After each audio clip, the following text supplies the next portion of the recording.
زندگی بعد موت۔ موت کے بعد کوئی دوسری زندگی ہے یا نہیں، اور ہے تو کیسی ہے؟ یہ سوال حقیقت میں ہمارے علم کی رسائی سے دور ہے۔ ہمارے پاس وہ آنکھیں نہیں جن سے ہم موت کی سرحد کے اس پار جھانک کر دیکھ سکیں کہ وہاں کیا ہے اور کیا نہیں ہے۔ ہمارے پاس وہ کان نہیں جن سے ہم ادھر کی کوئی آواز سن سکیں۔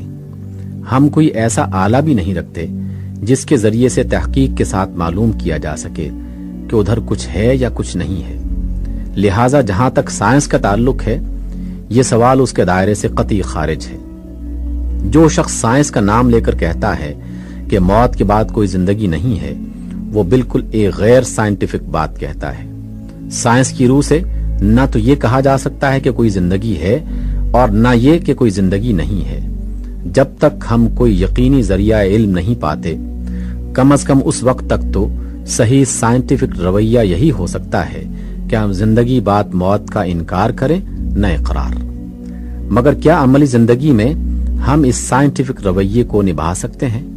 شاید نہیں، بلکہ یقیناً نہیں۔ عقلی حیثیت سے تو یہ ممکن ہے کہ جب ایک چیز کو جاننے کے ذرائع ہمارے پاس نہ ہوں تو اس کے متعلق ہم نفی اور اثبات دونوں سے پرہیز کریں، لیکن جب اسی چیز کا تعلق ہماری زندگی سے ہو تو ہمارے لیے اس کے سوا کوئی چارہ نہیں رہتا کہ یا تو انکار پر اپنا طرز عمل قائم کریں یا اقرار پر۔ مثلا ایک شخص ہے جس سے آپ واقف نہیں ہیں۔ اگر اس کے ساتھ آپ کا کوئی معاملہ درپیش نہ ہو تو آپ کے لیے یہ ممکن ہے کہ اس کے ایماندار ہونے یا نہ ہونے کے بارے میں کوئی حکم نہ لگائیں، لیکن جب آپ کو اس سے معاملہ کرنا ہو تو آپ مجبور ہیں کہ یا تو اسے ایماندار سمجھ کر معاملہ کریں یا بے ایمان سمجھ کر۔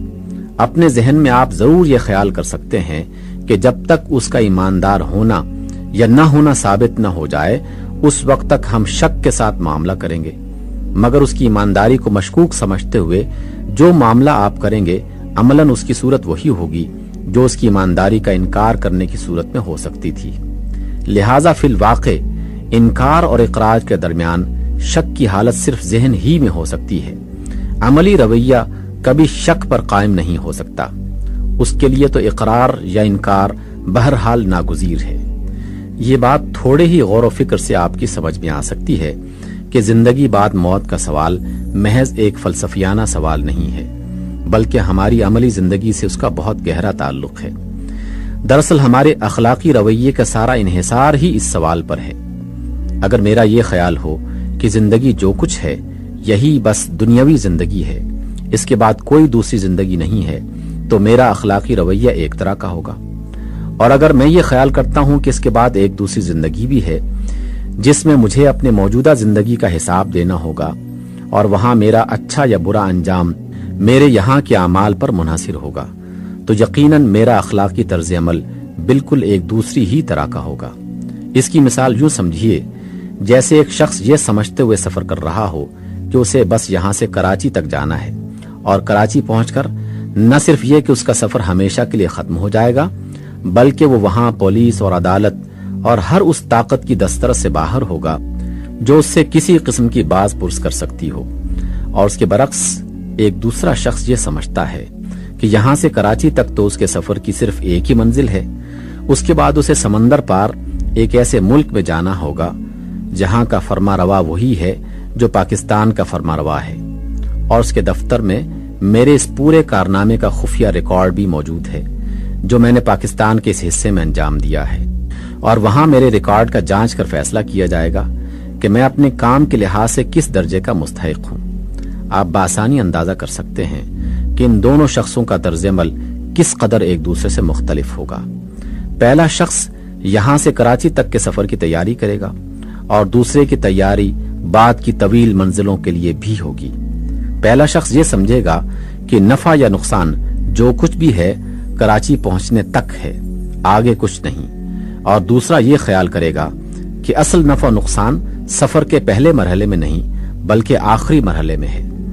پہلا شخص اپنے افعال کے صرف انہی نتائج پر نظر رکھے گا جو کراچی تک کے سفر میں نکل سکتے ہیں، لیکن دوسرے شخص کی نگاہ ان نتائج پر ہوگی جو سمندر پار دوسرے ملک میں پہنچ کر نکلیں گے۔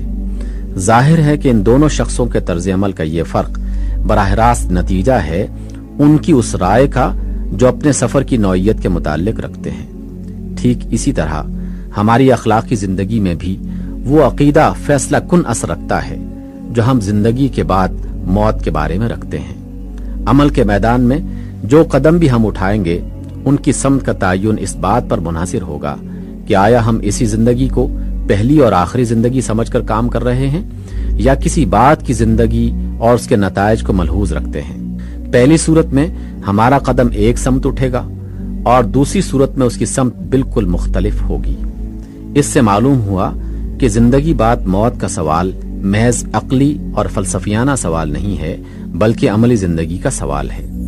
اور جب بات یہ ہے تو ہمارے لیے اس معاملے میں شک اور تردد کے مقام پر ٹھہرنے کا کوئی موقع نہیں۔ شک کے ساتھ جو رویہ ہم زندگی میں اختیار کریں گے وہ بھی لامحالہ انکار ہی کے رویے جیسا ہوگا۔ لہٰذا ہم بہرحال اس امر کا تعین کرنے پر مجبور ہیں کہ آیا موت کے بعد کوئی اور زندگی ہے یا نہیں۔ اگر سائنس اس کے تعین میں ہماری مدد نہیں کرتا تو ہمیں عقلی استدلال سے مدد لینی چاہیے۔ اچھا، تو عقلی استدلال کے لیے ہمارے پاس کیا مواد ہے؟ ہمارے سامنے ایک تو خود انسان ہے اور دوسرے یہ نظام کائنات۔ ہم انسان کو اس نظام کائنات کے اندر رکھ کر دیکھیں گے کہ جو کچھ انسان میں ہے آیا اس کے سارے مقتضیات اس نظام میں پورے ہو جاتے ہیں یا کوئی چیز بچی رہ جاتی ہے جس کے لیے کسی دوسری نوعیت کے نظام کی ضرورت ہے۔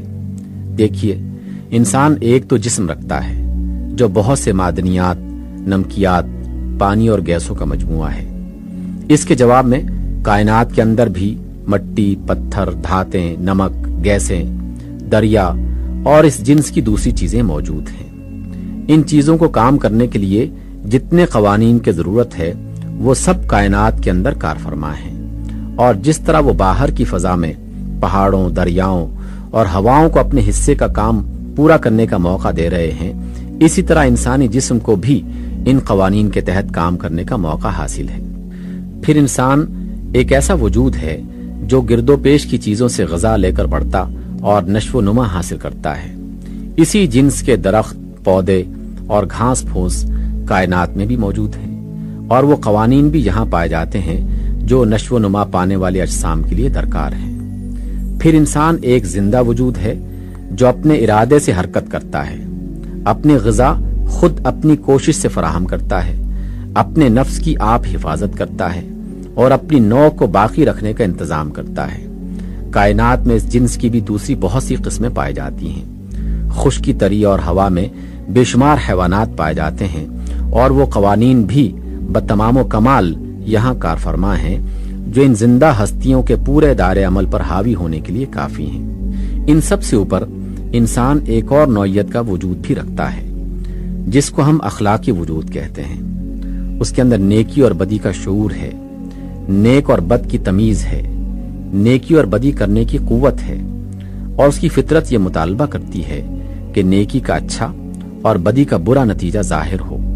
وہ ظلم اور انصاف، سچائی اور جھوٹ، حق اور ناحق، رحم اور بے رحمی، احسان شناسی اور احسان فراموشی، فیاضی اور بخل، امانت اور خیانت، اور ایسی ہی مختلف اخلاقی صفات کے درمیان فرق کرتا ہے۔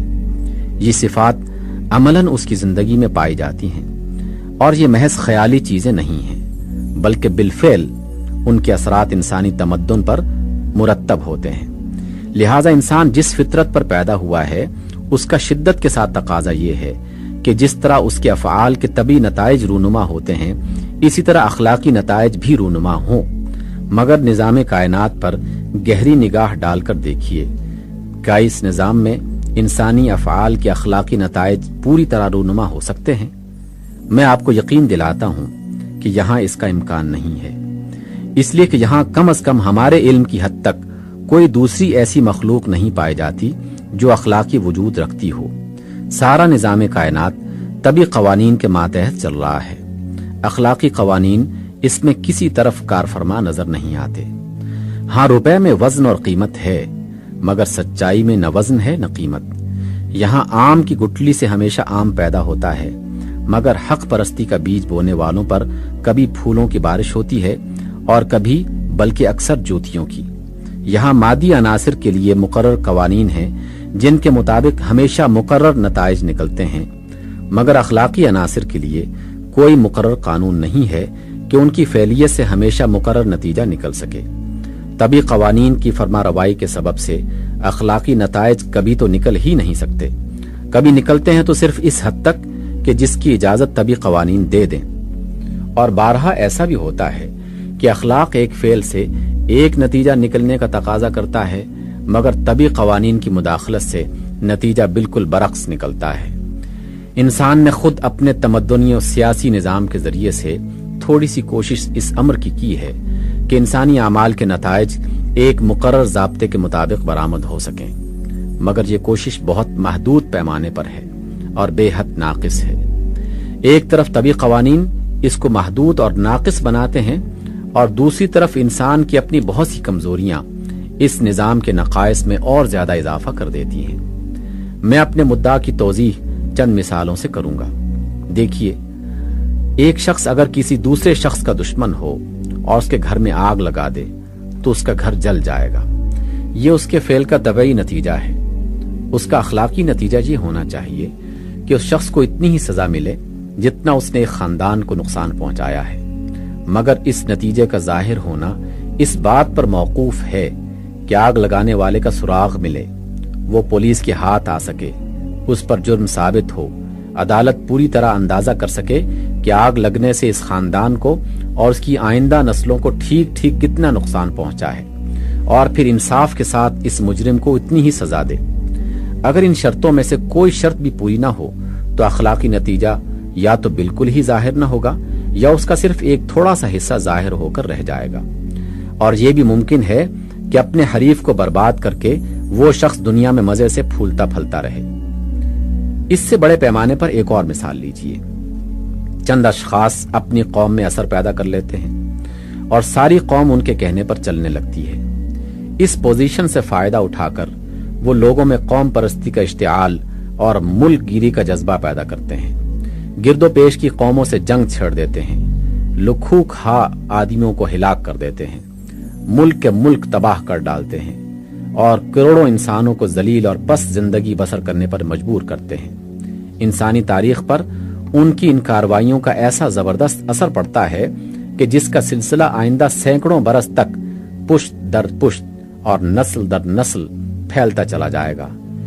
کیا آپ سمجھتے ہیں کہ یہ چند اشخاص جس جرم عظیم کے مرتکب ہوئے ہیں اس کی مناسب اور منصفانہ سزا ان کو بھی اس دنیاوی زندگی میں مل سکتی ہے؟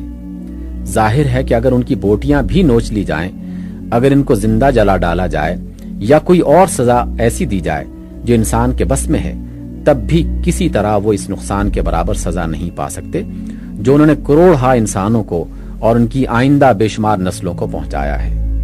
موجودہ نظام کائنات جن طبی قوانین پر چل رہا ہے ان کے تحت کسی طرح یہ ممکن نہیں ہے کہ وہ اپنے جرم کے برابر سزا پا سکیں۔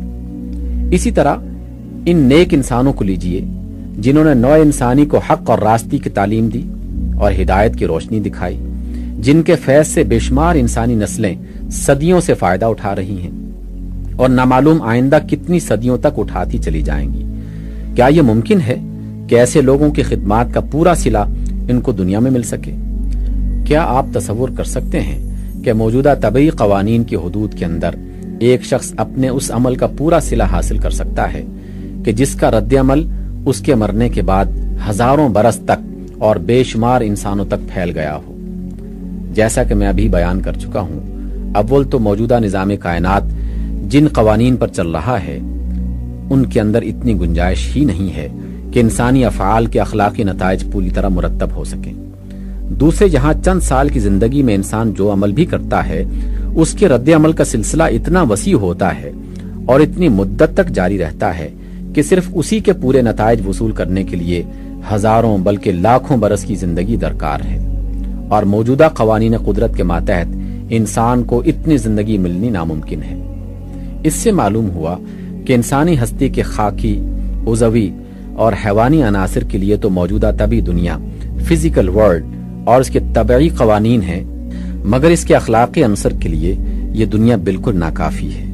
اس کے لیے ایک دوسرا نظام عالم درکار ہے جس میں حکمران قانون، گورننگ لا، اخلاق کا قانون ہو اور طبی قوانین اس کے ماتحت محض مددگار کی حیثیت سے کام کریں، جس میں زندگی محدود نہ ہو بلکہ غیر محدود ہو، جس میں وہ تمام اخلاقی نتائج جو یہاں مرتب ہونے سے رہ گئے ہیں یا الٹے مرتب ہوئے ہیں اپنی صحیح صورت میں پوری طرح مرتب ہو سکیں، جہاں سونے اور چاندی کے بجائے نیکی اور صداقت میں وزن اور قیمت ہو، جہاں آگ صرف اس چیز کو جلائے جو اخلاقاً جلنے کی مستحق ہو، جہاں عیش اس کو ملے جو نیک ہو اور مصیبت صرف اسی کے حصے میں آئے جو بد ہو۔ عقل چاہتی ہے، فطرت مطالبہ کرتی ہے کہ ایک ایسا نظام عالم ضرور ہونا چاہیے۔ جہاں تک عقلی استدلال کا تعلق ہے وہ ہم کو صرف ہونا چاہیے کی حد تک لے جا کر چھوڑ دیتا ہے۔ اب رہا یہ سوال کہ آیا واقعی کوئی ایسا عالم ہے بھی؟ تو ہماری عقل اور ہمارا علم دونوں اس کا حکم لگانے سے عاجز ہیں۔ یہاں قرآن ہماری مدد کرتا ہے، وہ کہتا ہے کہ تمہاری عقل اور تمہاری فطرت جس چیز کا مطالبہ کرتی ہے فی الواقع وہ ہونے والی ہے۔ موجودہ نظام عالم جو طبعی قوانین پر بنا ہے ایک وقت میں توڑ ڈالا جائے گا، اس کے بعد ایک دوسرا نظام بنے گا جس میں زمین و آسمان اور ساری چیزیں ایک دوسرے ڈھنگ پر ہوں گی۔ پھر اللہ تعالیٰ تمام انسانوں کو جو ابتدائی آفرینش سے قیامت تک پیدا ہوئے تھے دوبارہ پیدا کر دے گا اور بیک وقت ان سب کو اپنے سامنے جمع کرے گا۔ وہاں ایک ایک شخص کا، ایک ایک قوم کا اور پوری انسانیت کا ریکارڈ ہر غلطی اور ہر فروغ گزاشت کے بغیر محفوظ ہوگا۔ ہر شخص کے ایک ایک عمل کا جتنا رد عمل دنیا میں ہوا ہے اس کی پوری رودات موجود ہوگی۔ وہ تمام نسلیں گواہوں کے کٹہرے میں حاضر ہوں گی جو اس رد عمل سے متاثر ہوئیں۔ ایک ایک ذرہ جس پر انسان کے اقوال اور افعال کے نقوش ثبوت ہوئے تھے اپنی داستان سنائے گا۔ خود انسان کے ہاتھ اور پاؤں اور آنکھ اور زبان اور تمام اعضاء شہادت دیں گے کہ ان سے اس نے کس طرح کا کام لیا۔ پھر اس رودات پر وہ سب سے بڑا حاکم پورے انصاف کے ساتھ فیصلہ کرے گا کہ کون کتنے انعام کا مستحق ہے اور کون کتنی سزا کا۔ یہ انعام اور یہ سزا دونوں چیزیں اتنے بڑے پیمانے پر ہوں گی کہ جس کا کوئی اندازہ موجودہ نظام عالم کی محدود مقداروں کے لحاظ سے نہیں کیا جا سکتا۔ وہاں وقت اور جگہ کے معیار کچھ اور ہوں گے، وہاں کی مقداریں کچھ اور ہوں گی، وہاں کے قوانین قدرت کسی اور قسم کے ہوں گے۔ انسان کی جن نیکیوں کے اثرات دنیا میں ہزاروں برس چلتے رہے ہیں وہاں وہ ان کا بھرپور صلہ وصول کر سکے گا بغیر اس کے کہ موت اور بیماری اور بڑھاپا اس کے عیش کا سلسلہ توڑ سکیں۔ اور اسی طرح انسان کی جن برائیوں کے اثرات دنیا میں ہزارہا برس تک اور بے شمار انسانوں تک پھیلتے رہے ہیں وہ ان کی پوری سزا بھگتے گا بغیر اس کے کہ موت اور بے ہوشی آ کر اسے تکلیف سے بچا سکے۔ ایسی ایک زندگی اور ایسے ایک عالم کو جو لوگ ناممکن سمجھتے ہیں مجھے ان کے ذہن کی تنگی پر ترس آتا ہے۔ اگر ہمارے موجودہ نظام عالم کا موجودہ قوانین قدرت کے ساتھ موجود ہونا ممکن ہے تو آخر ایک دوسرے نظام عالم کا دوسرے قوانین کے ساتھ وجود میں آنا کیوں ناممکن ہو؟ البتہ یہ بات کہ واقع میں ایسا ضرور ہوگا تو اس کا یقین نہ دلیل سے ہو سکتا ہے نہ علمی ثبوت سے۔ اس کے لیے ایمان بالغیب کی ضرورت ہے۔